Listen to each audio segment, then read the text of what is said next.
again, man, when they thought it was finna end. Thank y'all for riding with me. Well, you know you forever locked in with your boy, Stories with V. At this time, family, y'all know what I need y'all to do for us, man. Like, share, comment, and I repeat, smash that subscribe button, y'all. We're on that road to 100K. If you new to the platform, welcome. Y'all know the motto, man. Just kick back, relax.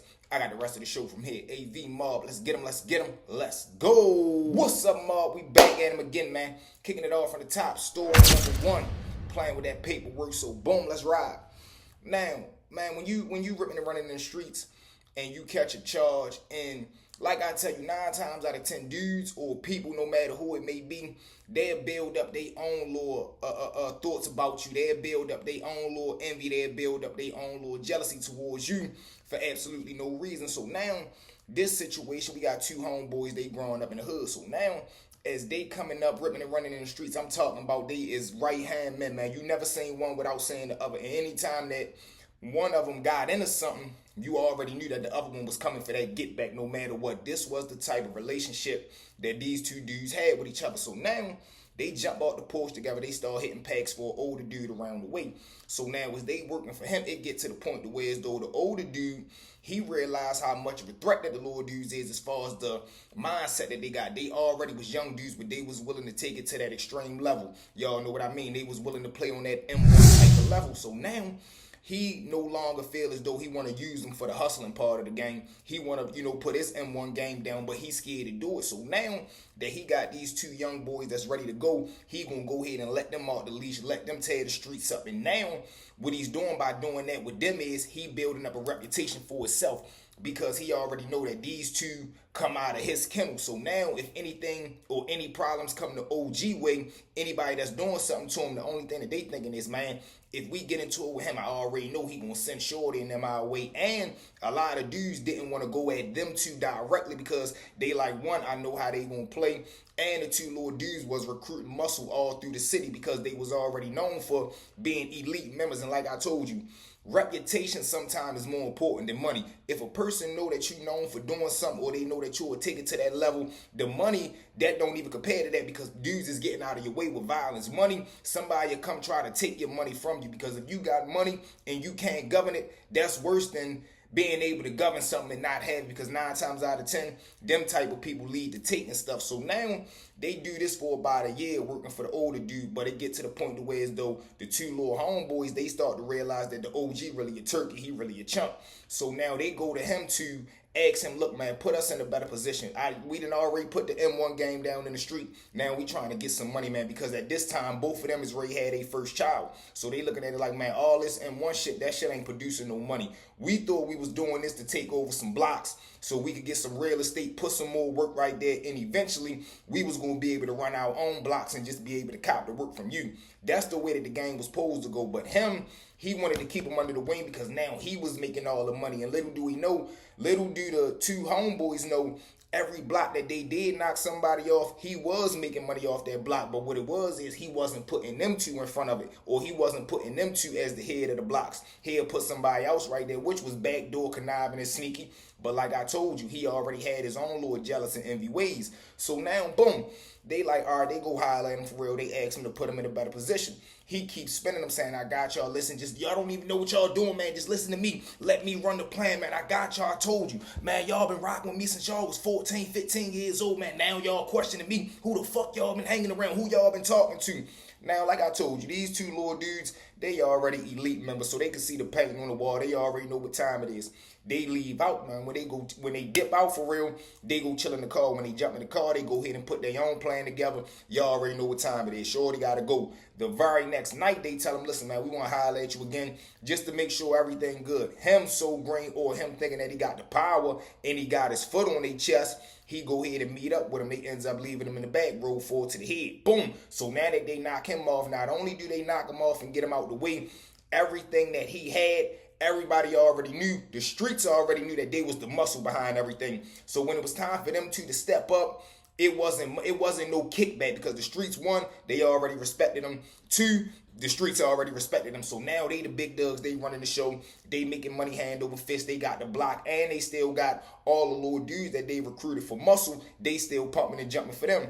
So now They have a major run for, let's say, about 2 to 3 years. They ends up getting grabbed. They separate them. Now, rumor has it is one of the dudes told. Now, come to find out years later, nobody told. But this is what goes on. Now, matter of fact, all right, somebody do tell. Let's just say this. One of the little dudes end up telling, but it wasn't neither one of them. Somebody else in a case ended up getting grabbed up. They tell. But the wicked and wild thing about it is the dude that ended up telling, he got a girlfriend who got an aunt that worked down the court building somehow, some way. Now, when he come home, he put in his mind, he already ain't like one of the two homeboys that are now the big dogs. So he like, shit, what I can do is, I done told, I'm the one that's going to come back out on the street. But what I'm going to do is to throw off how I came home, I'm going to put a bad bone on one of the homeboys for real. So now, when he come home for real, mind you, he already tied in and working with the people.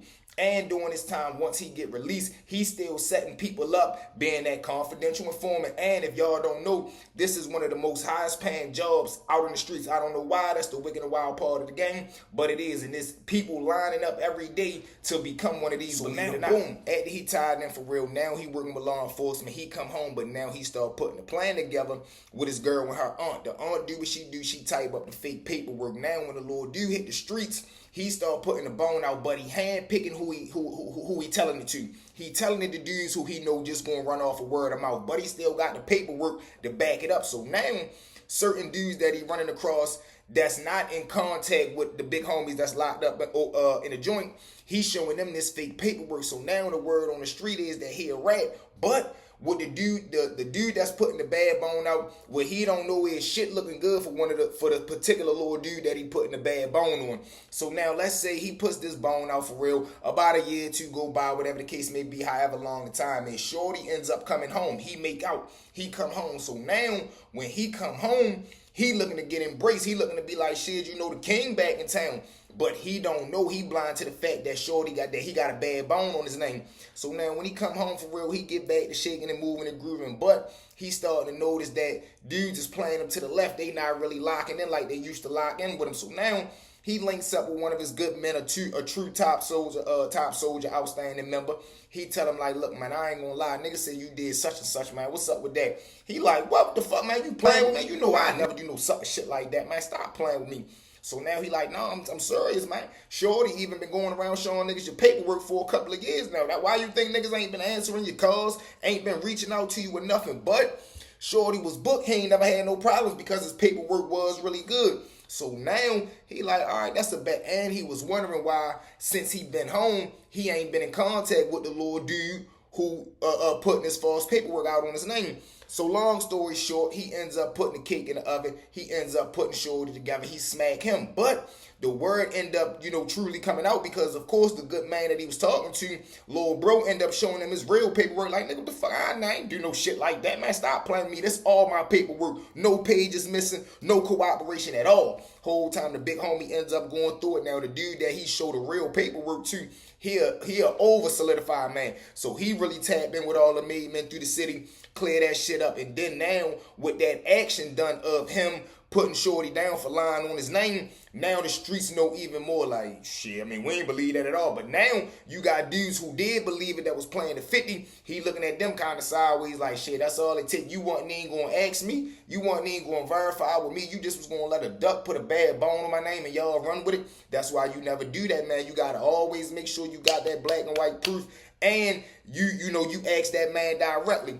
But, wicked and wild situation. So whole time now, his homeboy who still, was fighting his charge, he ends up coming home. The whole team ended up making out because nobody told him. But the stuff that the little dude told for real, it wasn't really enough to put him away like the peoples really wanted to. But they still let him rock because he was still setting up people day for day for day. So, that was a wicked and wild situation, man. But when people start to play with that paperwork, man, lives could have been lost. And whole time the aunt, they found out that the girl and the aunt was involved with that. But luckily, Shorty had, somewhat of a heart. Like, man, I don't hit females in them. But he ended up getting one of his homegirls who, ripping running the street. They ends up punishing the girlfriend, the aunt. She ends up getting word of the shit. She skipped town, getting reassigned to another district, wherever it is. We don't get involved in that. But that was just a wicked and wild situation, man. All over nothing. All over a dude having jealous and envy in his heart for another man for absolutely no reason, man. But with that being said, family, y'all know what it is. Thank y'all for riding with me. Well, you know you forever locked in with your boy, Stories with V. At this time, one more time for me, family. Like, share, comment, and I repeat, smash that subscribe button, y'all. We'll be at 100K in no time. From the bottom of my heart, I love each and every one of y'all. AV Mob, let's get them, let's go. We out.